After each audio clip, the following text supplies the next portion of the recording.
So let's see if we are able to successfully connect to the domain controller, which is in the private subnet from the Bastion host. So it's connecting now. Yes. So let's take a look to see if we are able to connect to the internet. So over here, you can see at the bottom, it says here there's internet access. So it works fine. It works correctly. So let's click on Internet Explorer.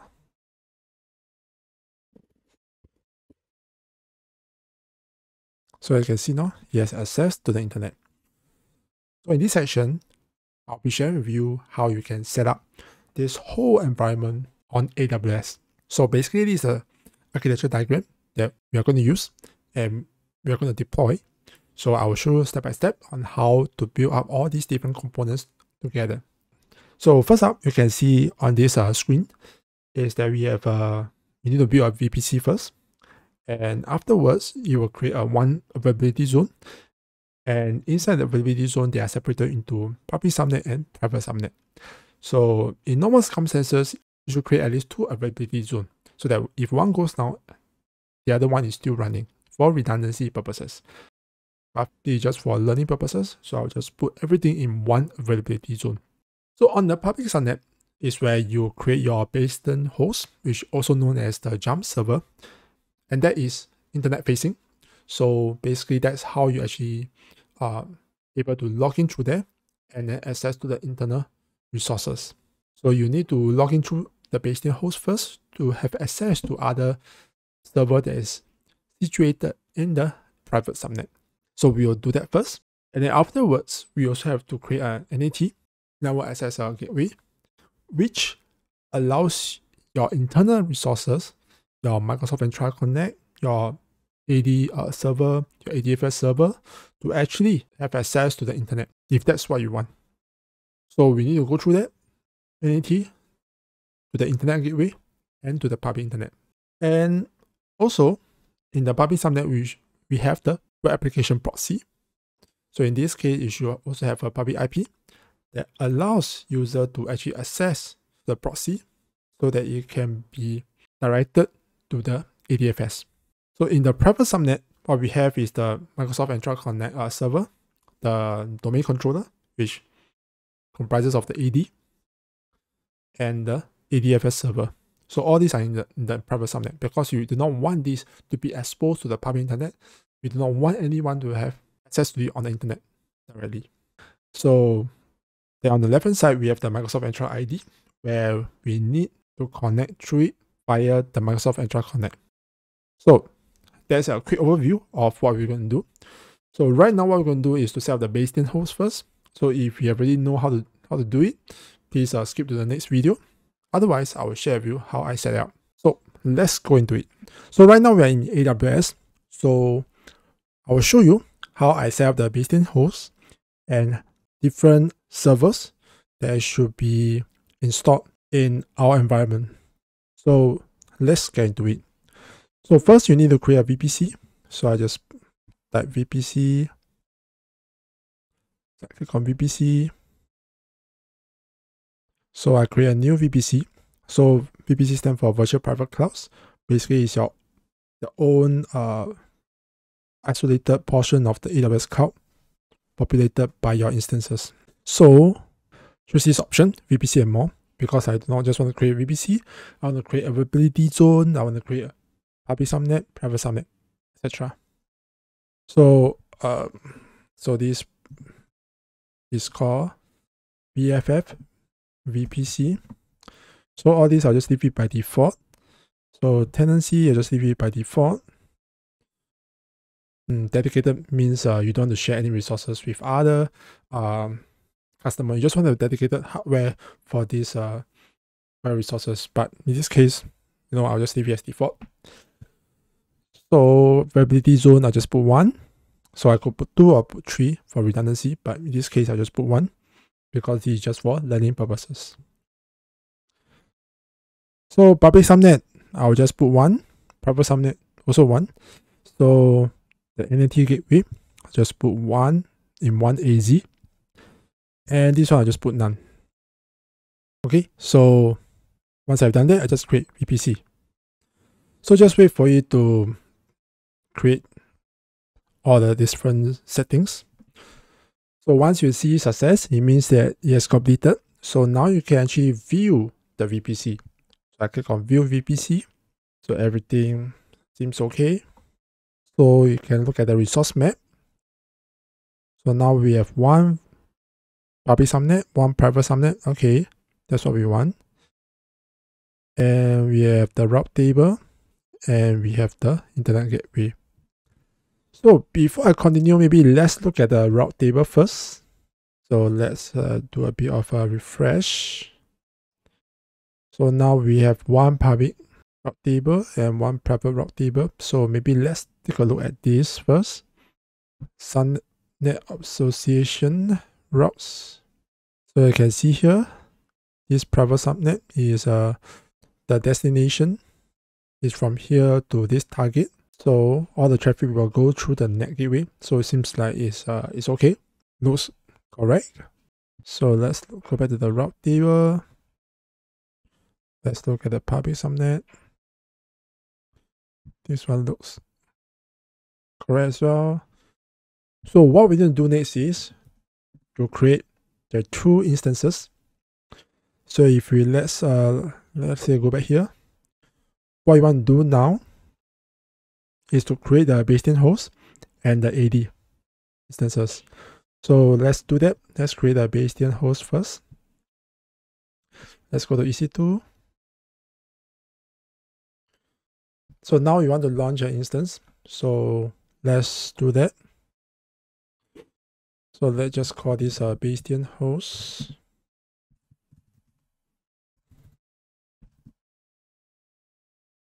Next, you'll use a Windows server.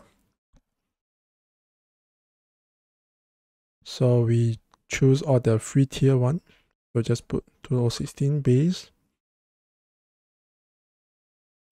Instance type, we just choose a t2.micro. So if let's say you find that the server is running very slowly, you can actually upgrade this to a t2.medium. So in this case, I would say that t2.micro should be sufficient.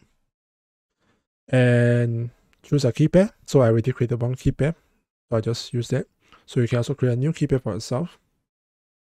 So I want to adjust a bit of the VPC. So I just click on edit.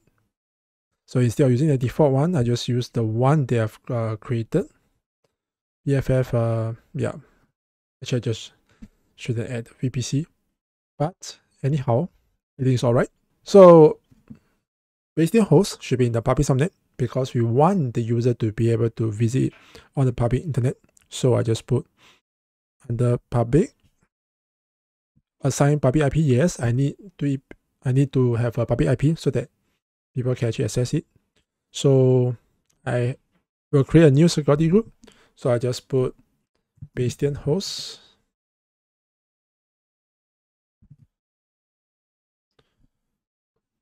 And just put this. Let's put security group. So the inbound security group rules, I can just leave it as default, which is the RTP. We just need RTP in to the Bastion host. So just put anywhere. And yeah, I think we are good. So once you are happy, you just click on launch instance.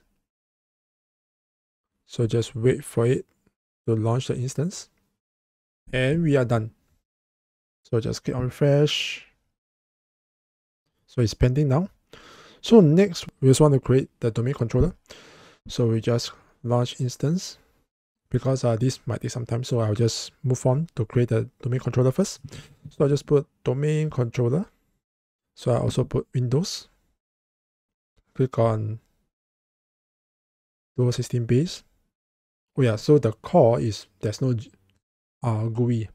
There's no graphic user interface, so we just choose base, which has the graphic user interface. So free tier, key pair, same thing. We just put 0.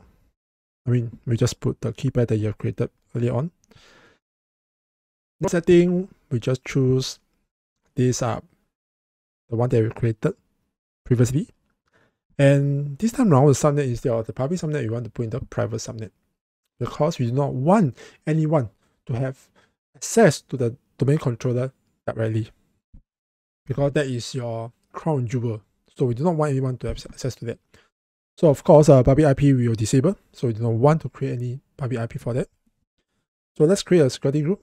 So just put DC security group, and the inbound security group we will just let all, because now in the setup phase, so we do not want anything to be blocked, especially for this DC controller. But subsequently, afterwards, when we have set up correctly, we can further harden this server to make sure it's more secure. So at this stage, I will just put all TCP. So once I'm happy, I just launch instance. Okay, so let's go back here, look at all the instances that I've created. So now there are 2, so this one is still pending. So let's look at how we can actually access this Bastion host first. Okay, next I want to click on connect and RTP client. So I need to get a password. So it asked me to upload my private key file. So let's do that. Let me upload my private key file.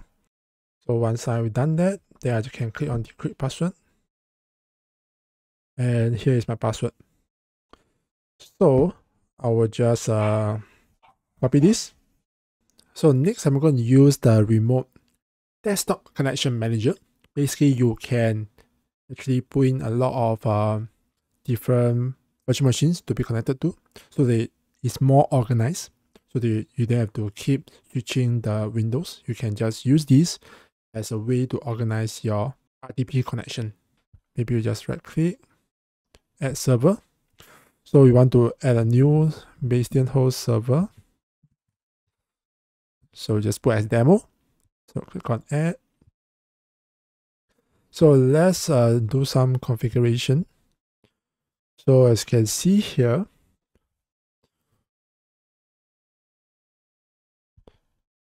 the server name should be the IP address of the Bastion host, and take a look at the public IP, which in this case this one. So just click on copy, then put here. So display name we just put Bastion host demo. So over here, log credentials, we do not want to inherit from parent. For username, I'll just put administrator.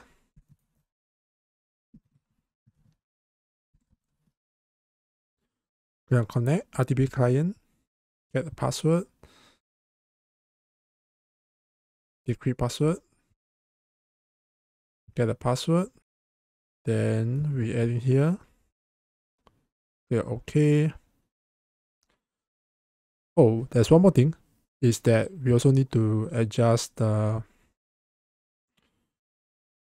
remote desktop size, so same as client area. If not, you'll go too big or you go too small. So we do not want that, we just want to fit to the client area, which is your current desktop screen. So click on OK. And we click connect server. Click on yes. And it starts connecting to the Bastion host. So over here, what we want to do first is to also set up the remote desktop connection manager. So I will not bore you with the details. So first, what I want to do is to download that. Let me get back to it later. So I've installed remote desktop connection manager in my Bastion host. So right now, what I want to do is to first create a file. So I'll just put deployment, and then I will just add a server. So now the first thing I want to do is the domain controller, which is where our Active Directory resides in. So then click on server name and we click add. So we also want to adjust the login credentials. So right now we do not have any domain, and add. So let's see if you are able to successfully connect to the domain controller, which is in the private subnet from the Bastion host. So it's connecting now. So as you can see now, if you do not adjust the desktop size to the same as the client area, you will see something like this. So you have to move the scroll bar to the left, to the right, to the top, to the bottom. So we do not want that. So let's adjust it one more time. So let's disconnect server. Click on properties. Let's click on remote desktop settings. Same as client area. So click on OK. Let's connect to the server one more time. Click on yes. And there we have it. Exactly the size that we want. So let's take a look to see if we are able to connect to the internet. So over here, you can see at the bottom, it says here there is internet access. So it works fine. It works correctly. So let's click on Internet Explorer.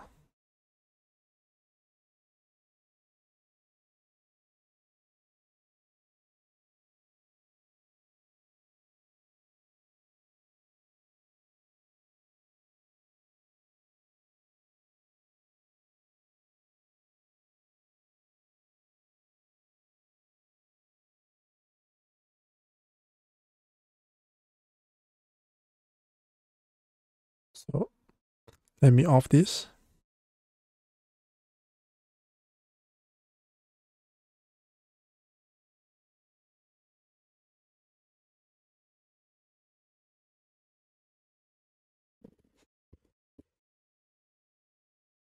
So as you can see now, he has access to the internet. So that concludes our first part of the setup. So that goes to show that we have actually set up properly the Bastion host. At the same time, we are able to access the domain controller. So the next step, what we want to do is to set up the various servers, as we have mentioned in the slides. And let's do that.